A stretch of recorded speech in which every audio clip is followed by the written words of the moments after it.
Hello, and welcome back to Baki Taki Season 6, Episode 6. And we've got a returning guest this week. It's Vishal.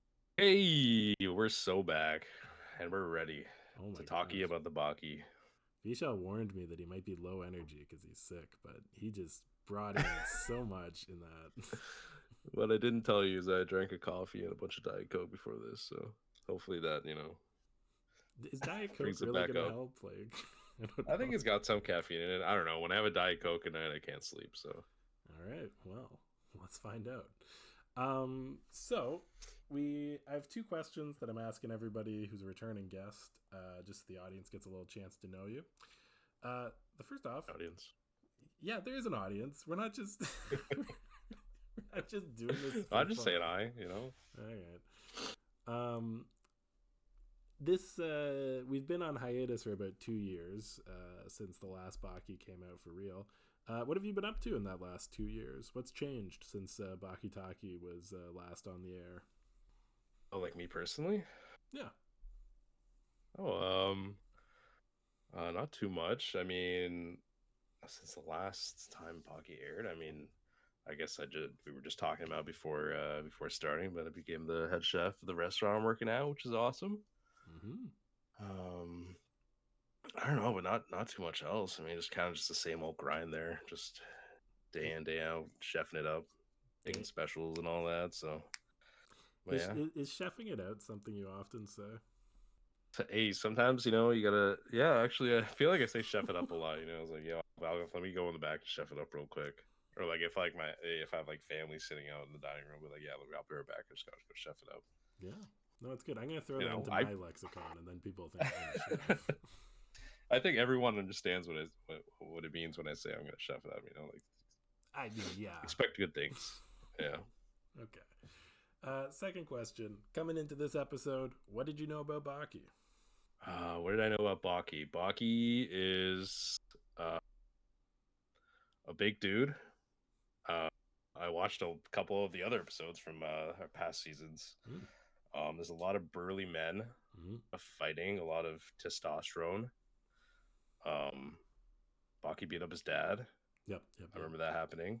Yeah, that was good. It's funny, Um, Baki isn't that big a dude. Like, I'm pretty sure he's like 5'6". Actually, that you mentioned that he like during like the intros and the openings, he always looks a little smaller than every other male Yeah, dominant figure in the show. he's definitely one of the tiniest.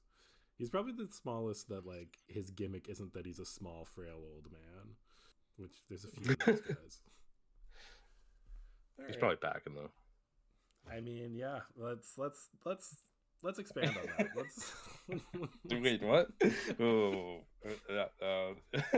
All right, let's jump into the episode. yeah. So first off, the first scene in this episode's very just simple. It's a character walking home and being trailed by seemingly off-duty police officers. He's a perfect match to that description they gave us back at the station. He hasn't changed his appearance. It's like he wants to be seen. Well, he is the greatest samurai that ever lived. I want you to sort of explain what you thought was going on. Were you familiar with these characters, and did you get a grasp of who they were? Okay, so no, I wasn't familiar. It was really funny watching. I got the gist of it. It was two officers investigating this Musashi guy Musashi Miyamoto. and Musashi Miyamoto, and they're tailing him, and he turns around and notices them, and just randomly just yeets over the nearby fence. And me with no context, I didn't realize you just mentioned that he lived there, and now that makes sense after watching this episode. But to me, I thought he was just a monkey man just jumping like over fences and trees and stuff I liked how he to gave make his them a escape. big. I liked how he gave them a big smile and then jumped most likely 12 feet vertical over that fence. It was very just. I don't know. He seemed like he was in a good mood. Yeah, he did not give two craps that there was two officers following him. Just another day walking around pitch black in the dark. Yep. So he landed on the other side of the gate, and of course this is Tokugawa's house. Do you remember Tokugawa? Was he in any of your previous episodes? I don't believe. I remember there was like somebody who was in charge of like an underground arena, but I don't know if it was him or not. But I assume it was him, probably, maybe. Probably. I think you might. You were also in. I think you did an episode with the Raitai tournament, which was like a different underground arena. Oh, okay, yeah, you know what? Yeah, that's probably what it was. But yeah, Tokugawa, he's a little old man who is very into guys fighting each other, and seemingly the most powerful man in Japan. He can just name drop the chief of police to stop anything from happening. Mr. Mishiro, tell Utsumi the following. Utsu? You mean Shunzo Utsumi? The Superintendent General himself? Just leave him be. You can observe him, but do not intervene. Tell him Tokugawa said so. Oh. Got it, Mr. Mishiro? Certainly, sir. I will make sure to pass on your message. What a great... I love Tokugawa. He gets a lot of screen time this season. Little old man. Yeah. Runs the underground scene. Yeah, and it's all the strings. Yes, and it's fun because this scene sort of shows his dichotomy like immediately. Like the police inspector comes in and Tokugawa literally is like, leave or I'll call your boss and fire you. And then he immediately turns over to Doppo, and it's clear that this guy he respects. Like Doppo Orochi, the world's most intimidating looking man, he respects this guy because he can fight. Yeah, he immediately, it really cut to like him speaking to Doppo, and you could tell there was definitely a different feel in the room with Doppo being there. Do you want to describe this conversation between Doppo, Tokugawa, and eventually a third participant, and what you thought of these characters? Yeah. So Doppo, I forget what they were exactly talking about, but Doppo is in a little meeting with Mitsunari, and they're talking. Yeah, they're Tokugawa. No, you also had his name right. I'm sorry, I corrected you. Oh, that's okay. But I believe he was there to arrive there to actually meet and fight like Miyamoto? Yes. Was that his purpose for being there? Yeah. Doppo showed up looking to throw hands with Musashi Miyamoto, who he assumed was living there.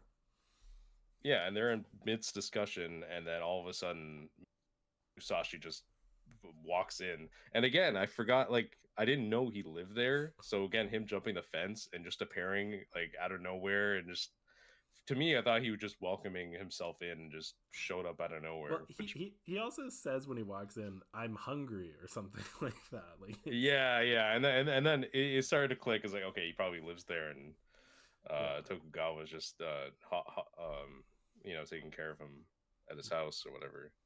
Hey, I'm hungry. Oh, you have a guest. Pardon me. I enjoyed this next part. So they move to go fight each other, and they go to a special room, where they're going to fight. It's not just in the sitting room. And Tokugawa describes it as a room that they use for martial arts and dance practice. This dojo is used by our servants for martial arts and dance practice. Do you think they get a lot of dance clubs coming into Tokugawa's house and practicing there? Well, according to Musashi, apparently for what comes next, but yeah, as you were saying, the room is used for dancing and fighting, and you were saying there's a lot of dancing going on. Whether or not I think there's a lot of dancing going on, but in the next scene, Doppo literally goes off, showing all his techniques and all his prowess, and Musashi just calls him out and is just like, "Oh, that was a nice little dance you did there." How will Musashi react to that? Well, I'd say it's less martial arts and more of a dance. But why wooden stones? What's the point of that? So, I enjoyed Musashi's reaction. So, for reference, Doppo uses his hand to break a concrete block. He punches through glass bottles. And he kicks through a chunk of wood. But honestly, it was Tokugawa's reaction. He looked... I don't know if I can describe on the podcast what I thought. He was very into this display of martial arts. Did you get that vibe? Yeah, no, Tokugawa is just standing there in awe, watching his technique, which made it, when Musashi made that comment, it made it so much more better, like so much more funnier, because they're both in disbelief about Musashi, just like, yeah, well, I don't know, that's okay, good dance moves, bud. Just a big, just a big bald guy throwing his hands around. I do like how eventually he does actually point out his big bald head. You rubbed my bald head. You're out of your damn mind if you think I'll let that slide. Musashi is getting up in is pissing Doppo off. Doppo gets up in his face, and he does a pretty, I thought it was a fun attack where he tries to headbutt him. It doesn't go well. What does Musashi do? It's what I do to my 80-year-old uncles right now when I see them. I pat them on the head and just give them a little rub on their bald spot, because I'm like a foot taller than them. It was so funny. I would die laughing when I saw that. It was guy who just amped up to this big performance, showing his athletic prowess, and just gets pat on the head like a little puppy dog.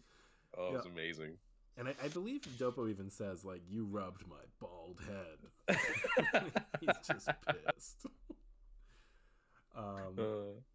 It leads to an interesting confrontation where Doppo and him are going to actually fight. So Doppo gets slashed in half, then he gets punched, and I will give him credit, he does recover with a cool one-armed handstand move that I don't think he needed to do. That also just came out of nowhere. He was just I'm not sure he was trying to it was a recovery move, but just so unnecessary. But like in the best way possible. I think he was like, he gave him back some. Literally, yeah. He was trying to get back some aura after just getting rubbed and patted on the bald of his head. You know, it was good. So we should take a minute and talk about something that Musashi had. Invisible swords. What's your take on this? Yeah. Okay. So I was thinking about this. Are there any other weapons in this show, or is it mostly just like physical, like martial? What a great observation. Very, very sparingly. A big part of karate is the idea that nothing is you're not allowed anything except, I believe, your fist, your foot, your briefcase, and maybe your tie. Like, there's a very limited amount of stuff. In the first season, there were a few death row inmates who occasionally used weapons. But traditionally in Baki, it's been a show that doesn't use weapons, and this season is really an exploration of the idea of what if some guy with weapons showed up. So yeah, no, this is a new paradigm. That's cool. I mean, it's kind of cool they've done most of the story without it, and they're able to show just, what just hand-to-hand combat can look like, and and tell a solid story. Well, a solid story. I don't know, but that's pretty cool. Yeah, because I remember watching the other episodes, and I never noticed like really any weapons. So, but then even now, like, he's not using katanas, which is what do you mean? He ends up using one later in the episode. Well, I don't know. I'm still confused on this whole thing. Yeah. when he slashed him with it, he went, ah.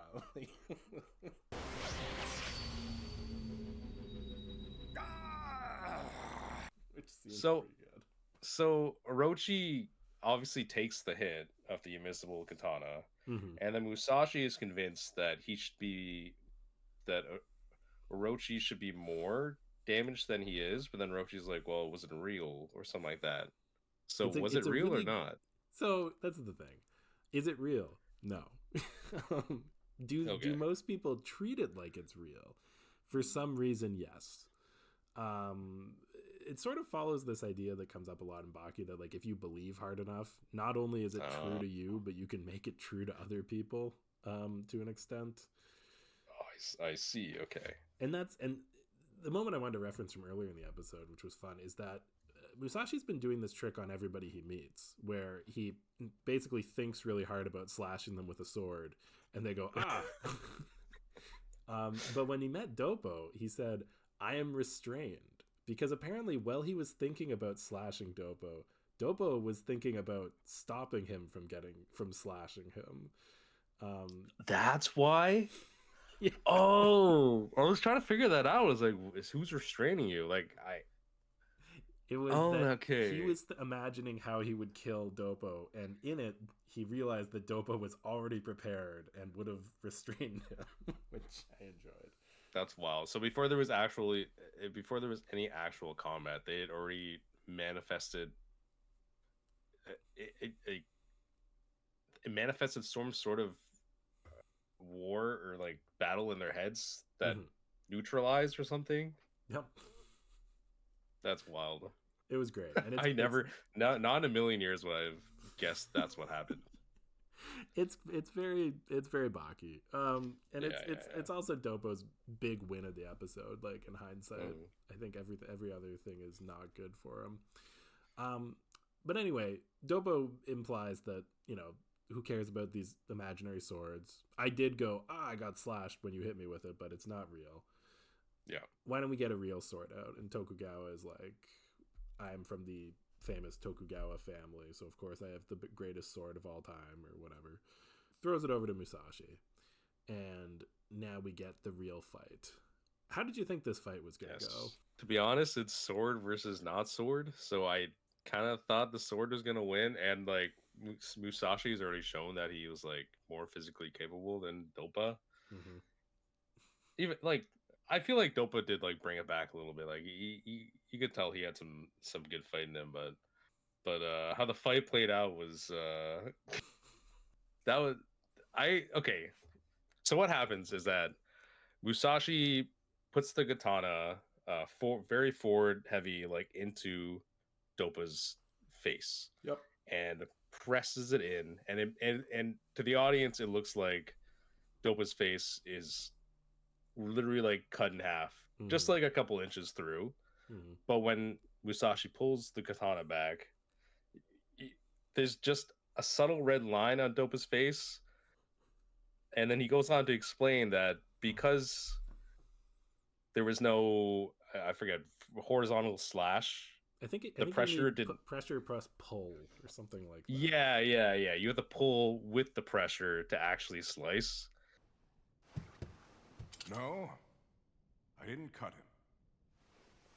I touched him and pressed. Just that bit of pressure? That's not enough to cut through anyone. And it just leaves this indent in his face instead of actually piercing through his, his skull. Yeah. And, I was like, what the fuck? Okay. See, I work in a kitchen with a lot of sharp knives. Yep. And let me tell you, if I sharpen my knife with a whetstone, well, I don't even need to sharpen it, and pressed it an inch into someone's face, I can guarantee you there's going to be some cartilage and some a lot of red juices flowing about. So, wow, who would have thought? But hey, this is Baki though. Sharper than Japanese. Now listen, I'm not talking from experience. Like I could be wrong. Maybe Baki's onto something here. Yeah, something you can try out. Don't try this at home, kids. Just Vishal is a professional. He'll come back with results for us. I'll get back to you. Give me a week, guys. Yeah, I think the funniest part about that scene, I think you can, when you say it out loud, you can like sort of try and justify it in your head. But the way it's drawn, like the knife is like going into the bone. Like it's so clearly cut the skin before he pulls it out. I also loved how Dopo justified this fight at the beginning. Like he gave him the sword because he implied, I'm armed, my hands and my feet are weapons. So this guy can have a katana. But anyway, that's apparently that's the thing in karate. Apparently your hands and feet are just your weapons, so you're on equal footing. And I get that, but like I don't know. He was able to make a little cut on his cheek. It was very like Thanos, like when he fought Iron Man and he got that little cut on his cheek after his big move. But Did Was there actually like any motion that showed that Dopa did that, or did that just kind of happen after, just to give Dopa something? I think it was just to give him something, you know. Yeah, you don't yeah. like he's here to lose, but you got to give him a little something. Musashi does this a lot this season, where he absolutely manhandles somebody and then goes, "Oh, I've learned something new. You truly are a great warrior." He just wanders off. Also, he's also really ugly. I don't know if I'm the first person to say that. He has a distinct look. I'll Yeah, agree with that. It's like you took two sides of his face and like, I don't know, pulled up his like eyes, and like you got like just really bad facelift. His eyes are very unique, and I sort of love that for him. But it's not what I'd call attractive. No. It does make him stand out though. I do kind of do like Musashi. He's a cool character. He's great. I like him. You watched the dub, right? Yeah, I did. Yeah. Do you know ProZD? He's like a YouTuber. Yeah. Do you know he's the No voice way. of Musashi? No, he is? Yeah. No way. It's crazy. I gotta go back and listen to this right now. Yeah. Anyway. I have it open. Yeah, sorry, go. Yeah. That's awesome. I love ProZD. I know. He does a really good job. I've listened to now 2 shows with him, because he also did one in Ranking of Kings, and he was quite good. Oh, really? I still gotta watch that show. I've heard that's good. I mean, you don't have to. Actually, okay. Just watch the first 12 episodes and then act like a meteor hit and you lost the rest of them. Oh, it's one of those. Okay. Yeah. All right. It looks really good. Yeah. Anyway, moving on to after the fight, Dopo's pissed, but I think he said he sort of wishes he got cut by the blade. I feel like I feel like he got very disrespected. Just kind of getting a little love tap, and then, yeah, I can understand that. Especially, you know what I would have done if I was Dopo instead of done this fight? I would have brought my book that he had, that Musashi wrote, and got him to sign it instead. The Book of Five Rings is always on my bookshelf. I've lost count of how many times I've read it. I know it by heart. And yet, I realized a hard truth in that moment. Despite the number of times I've read it, I never even came close to understanding it. Well, that does make sense. He's the one who wrote it, after all. That's a good point. Because Dopo turns out is a big fan of the Five Rings, or I can't remember the name of the book. But it's cool that Musashi's an author. I didn't realize that was something he wrote. Yeah. I mean, Musashi's on his face, so that's kind of something at least. Hey. That's pretty good. That was pretty good. Yeah, thank you. All right. This is all building up to the best part of the episode. The return of Retsu.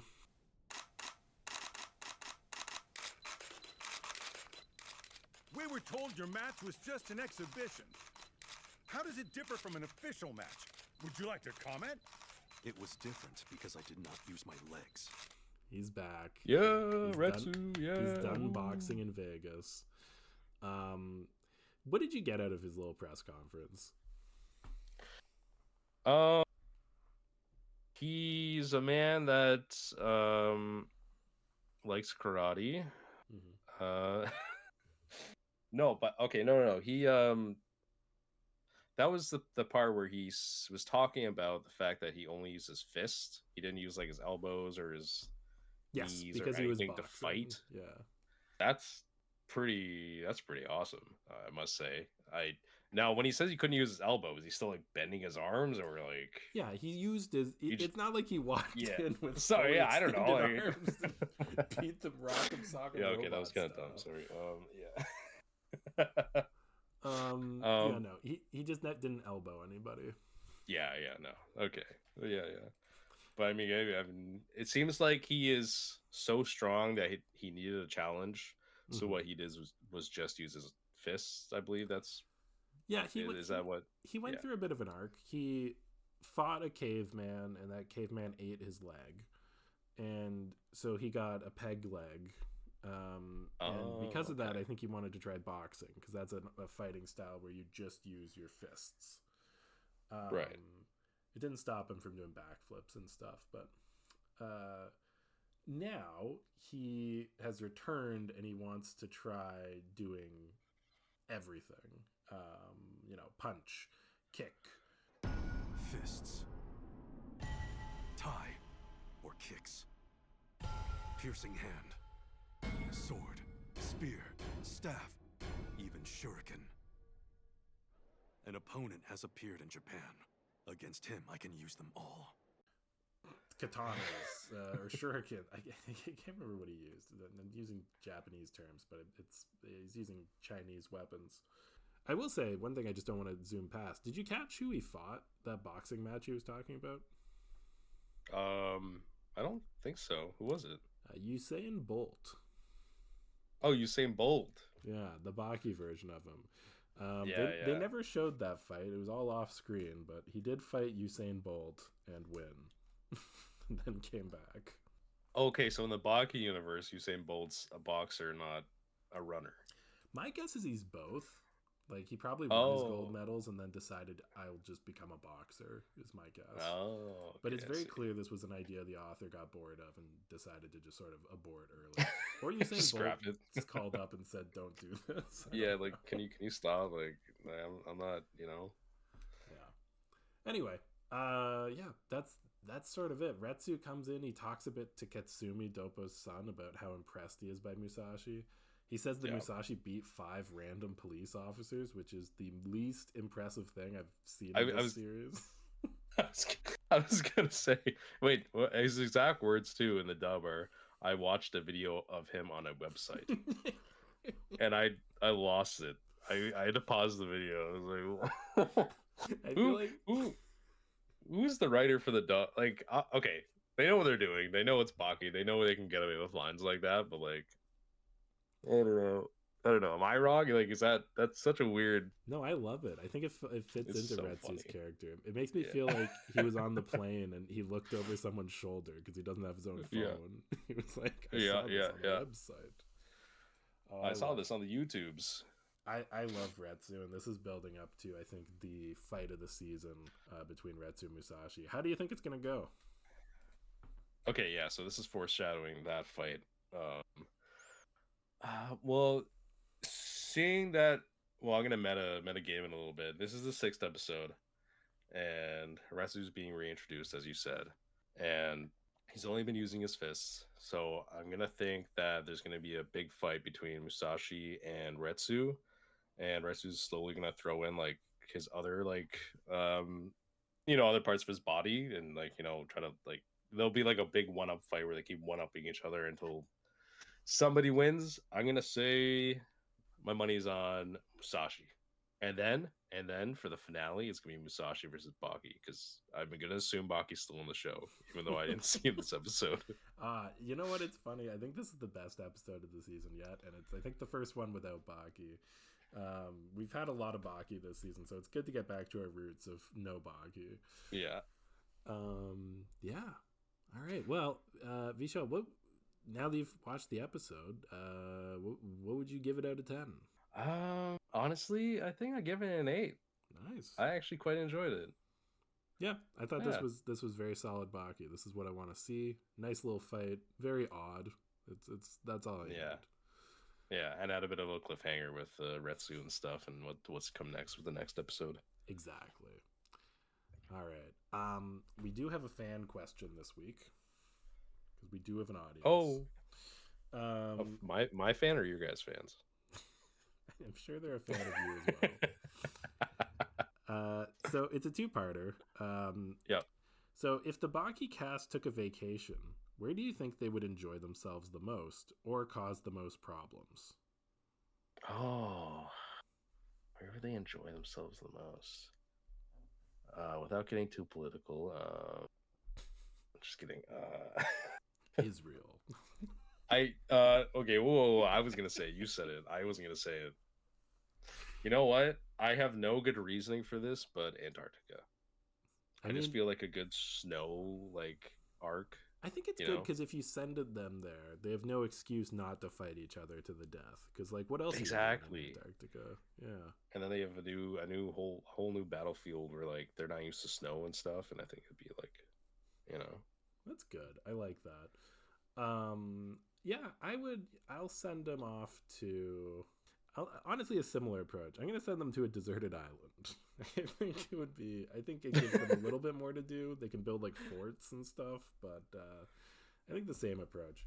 But we have a follow-up that sort of twists it in a different way. If we were thinking about Musashi specifically, we're just going to send Musashi on vacation, and we want to get the best reaction from him of the modern world. Where would we send him? Oh man, are they already in Japan?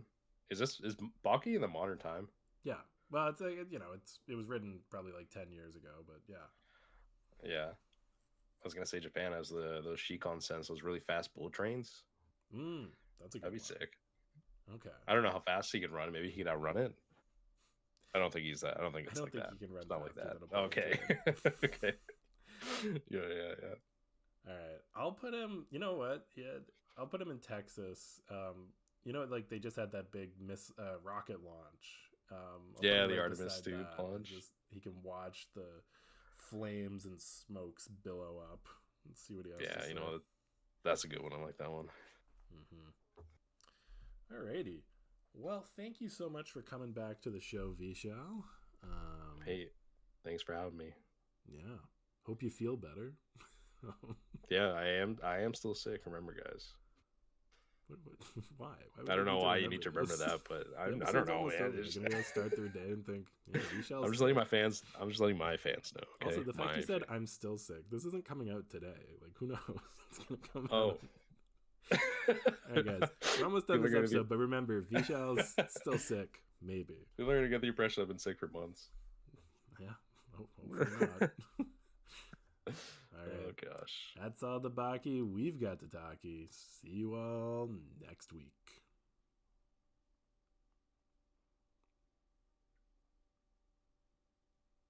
Hey.